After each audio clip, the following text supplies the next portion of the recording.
Mga kababayan, kamusta po? Si Kamanong po, inyong lingkod. Nagbabalik naman po muli para po magkomento po sa inyo dito po sa Tambayang Makabayan. Samahan niyo po inyong lingkod, magkomentuhan po tayo. Magandang umaga po muna sa inyo, tanghali, hapon, gabi, at madaling araw po sa ating lahat. Mag-umpisa na po tayo mga kababayan. Ito po, grabe po. Ito pong bago na naman pong video ni Saldico na pinalabas. Grabe po itong mga tao na ito. Anong klaseng mga halimaw po ba ito? Pagdating sa pera at sa pagnanakaw. 2022 pa lang, inuumpisahan na pa nilang magnakaw. Bilyon. Ibang klase hanggang ngayon. Pero itatanggi pa rin nila yan. Ganyan po kasasama at kahayo pala at kadidemonyo ang mga taong ito umano. Pakinggan po natin si Saldico, mga kababayan, at komentuhan po natin. Gusto ko pong linawin, hindi ako nakikialam sa mismong proseso ng paghatid. Dumaan lang po sa akin ang pera na agad dinideliver kay Speaker Romualdez. Ako lang po ang nagko-confirm sa text kay Speaker kapag nadala na ang pera sa bahay niya. Muli, taos-puso akong nagpapasalamat sa inyong pakikinig. Una po sa lahat, sinasabi ng ICI at ni Henry Alcantara na 21 billion pesos daw ang napunta sa akin. Hindi po totoo yun. Wala akong natanggap na ganyang halaga. Ang totoo, mula 2022 hanggang 2025, ang kabuuang pera na dumaan sa akin para ibigay kay Pangulong Bongbong Marcos at kay dating Speaker Martin Romualdez ay umabot sa 56 billion pesos at hiwalay pa dyan ang 100 billion pesos insertion ng Pangulo sa 2025 budget. Pati na rin ang 97 billion pesos flood control insertion na inilagay sa NEP ng 2026 national budget. Balikan natin kung paano ito nagsimula. Noong 2022, kakaupo ko pa lang bilang chairman ng House Committee on Appropriations, sinabi na agad sa akin ni Speaker Romualdez na kailangan ko makapag-deliver ng 2 billion pesos kada buwan. Makalipas ang ilang araw, tumawag sa akin si Yusek Bernardo. Sabi niya, kailangan ng tulong ng Bulacan sa problema nila sa baha. Pinapunta niya sa opisina ko sa Kongreso si DPWH District Engineer Henry Alcantara. Sa naging meeting namin ni Alcantara, siya mismo ang nag-offer kung paano ang hatian sa mga proyekto ng DPWH. 22% para kay Speaker Romualdez, 2% para kay Yusek Bernardo, at 1% para sa kanya. Doon po nagsimula ang tinatawag nilang deliveries. Ang sistema po ay ganito. Ang mga tao ni Henry Alcantara ay nakikipag-ugnayan sa mga tao ko na sina Paul Estrada at Mark Tigsay. Sila ang tumatanggap na pera mula sa mga tao ni Alcantara. Minsan sa bahay ko sa Valle Verde, minsan naman sa BGC parking.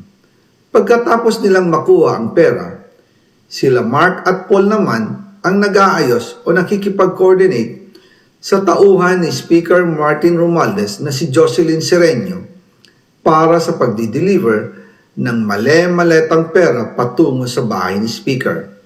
Una, sa North Forbes Park sa McKinley Drive at nang lumipat siya sa number 14 Nara Street, South Forbes Park.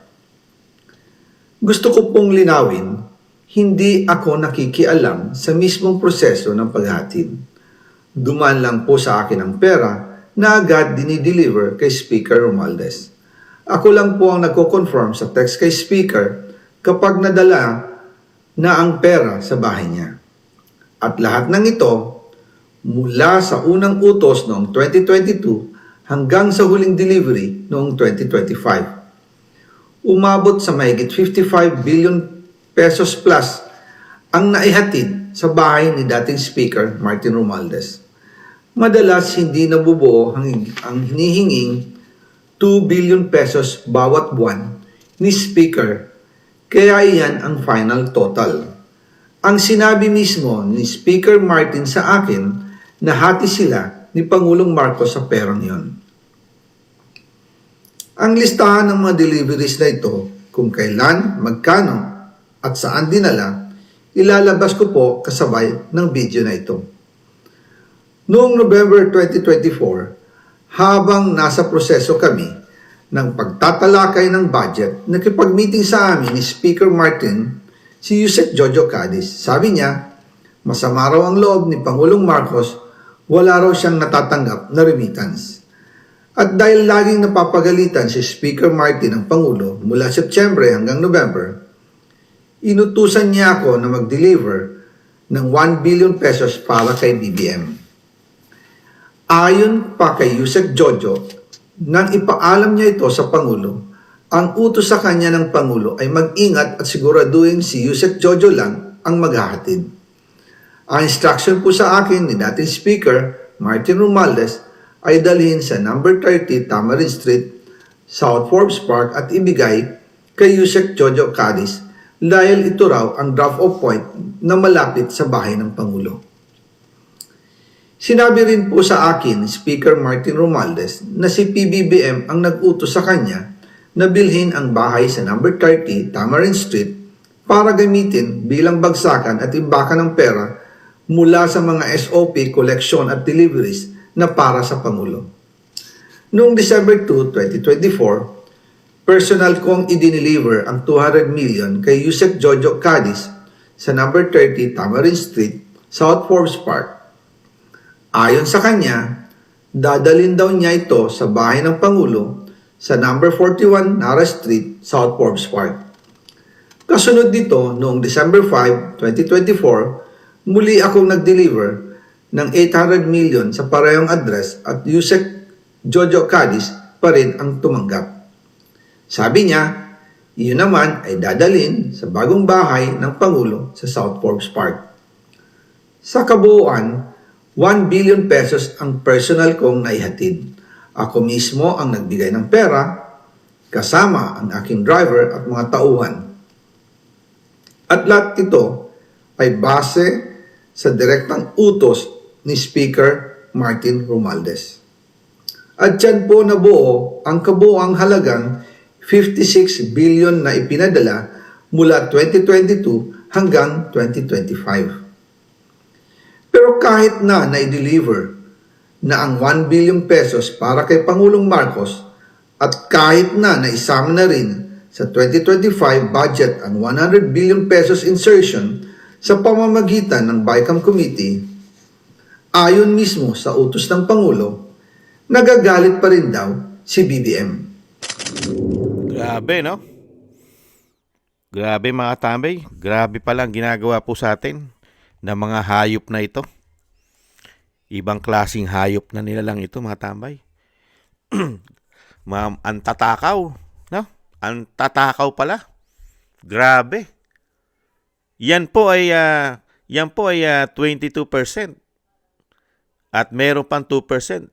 Yung kinukuha po na state witness.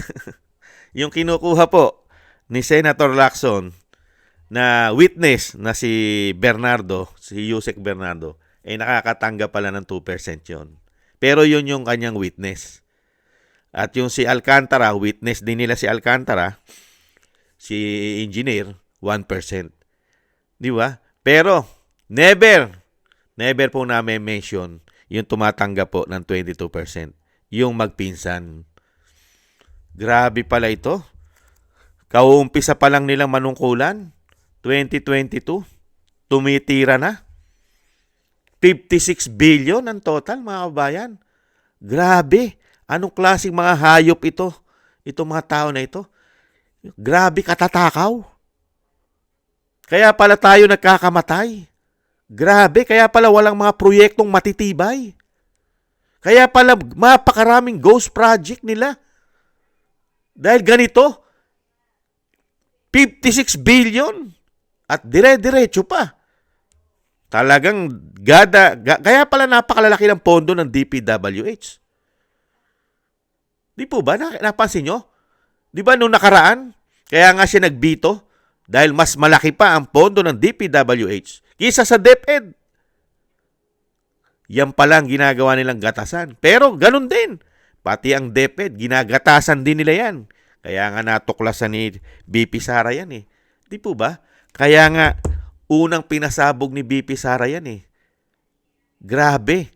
2 tao lang kumukontrol sa House of Representatives. 2 tao lang kumukontrol ng pera ng bansa. Sino? Yan, si Saldico ang tinatawag. At si Tambaluslos na tinatawag din ng Vice President. Yung pala, kaya pala hindi matanggal-tanggal bilang speaker yan. Di ba? Hirap na hirap pong batikusin. Yung pala. Mga kabayan. Grabe pala. Silang 2 palang magpinsan umano. Ang magkakasabwat. Sila pala talaga ang ulo. Ibang klaseng sindikato ito. Pero doon ka magtataka mga kabayan.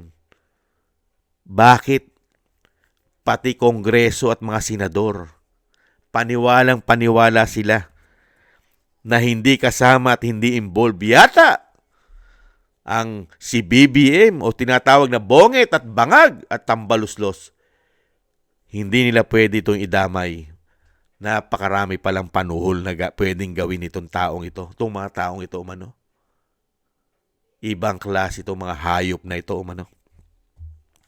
Kaya pala nananahimik. Kaya pala tahimik na tahimik. Pati ang media umano. Lalo sa social media. Napakaraming tagapagtanggol. Kaya pala 56 billion na pala ang pupwede lang gamiting panuhol. Pati mga men in uniform. Umano, hindi naman lahat. Hindi naman lahat ng mga general sa PNP at AFP.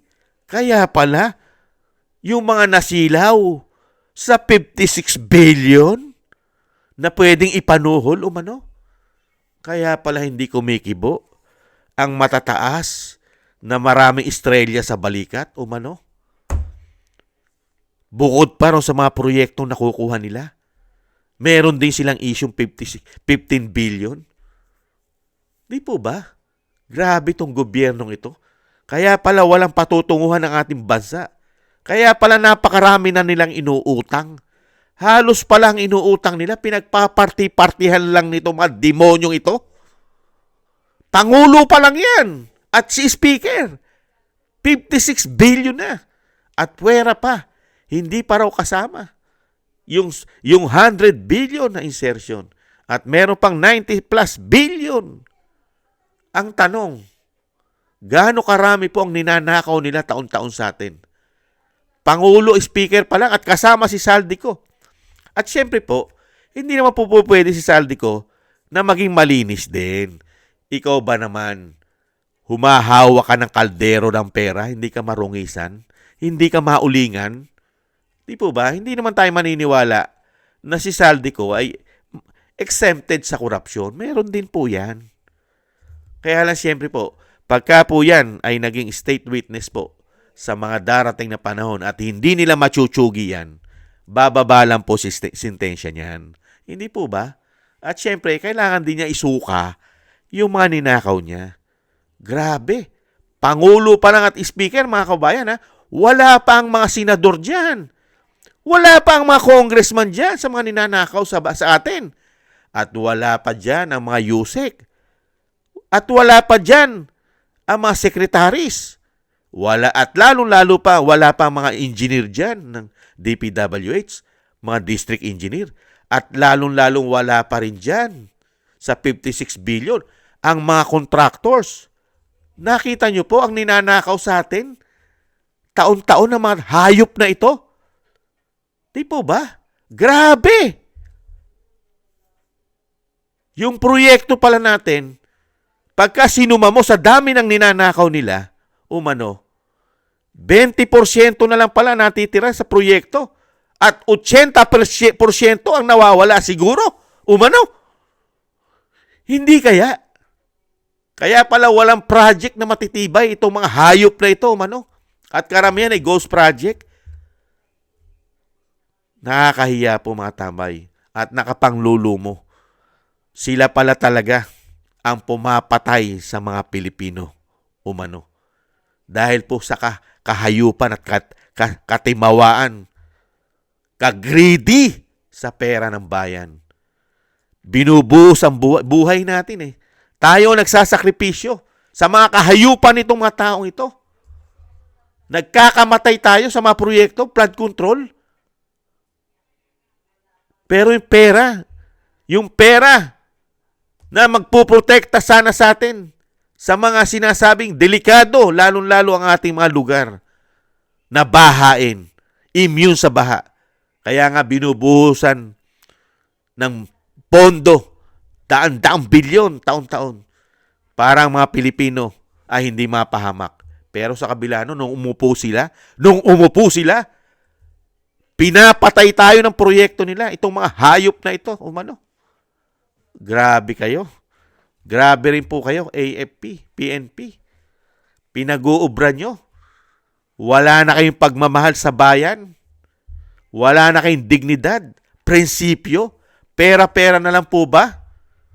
Kaya pala umano, tulog na tulog kayo sa pansitan. Grabe pala. Kung yung magmula sa taas, kaya pala lahat.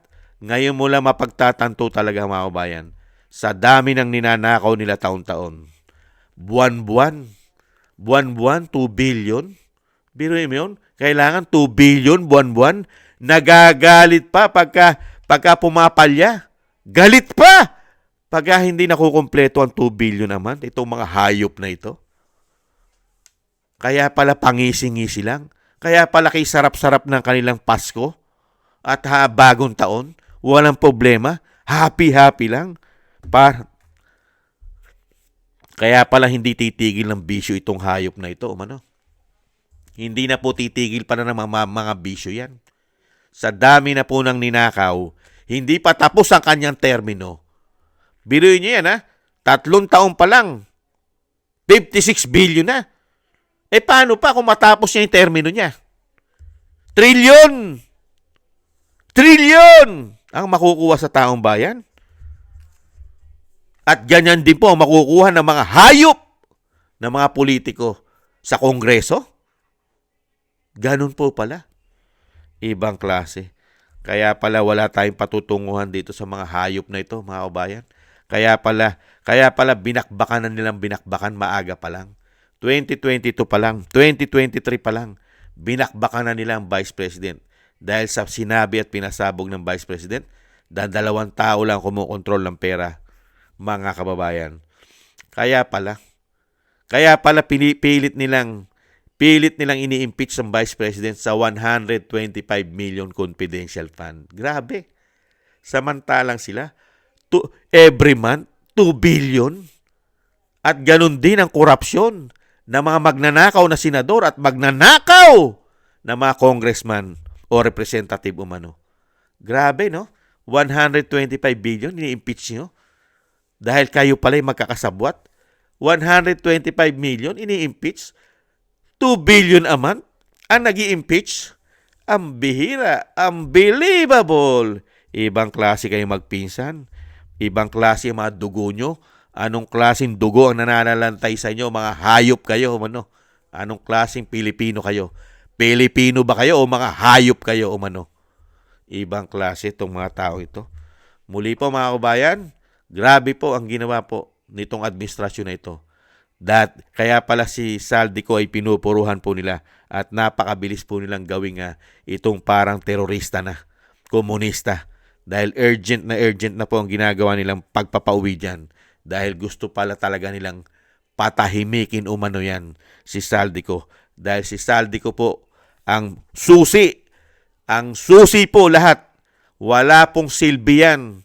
Wala. Barya-barya lang po yan. Yung hinahawakan pong witness ni Senator Lacson, gurami lang kung tutusin, pero billion pa rin.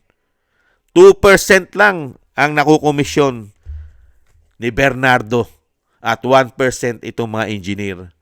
Yan po ang kinukuhanan po ng matitibay daw po na ebidensya ni Senator Lacson.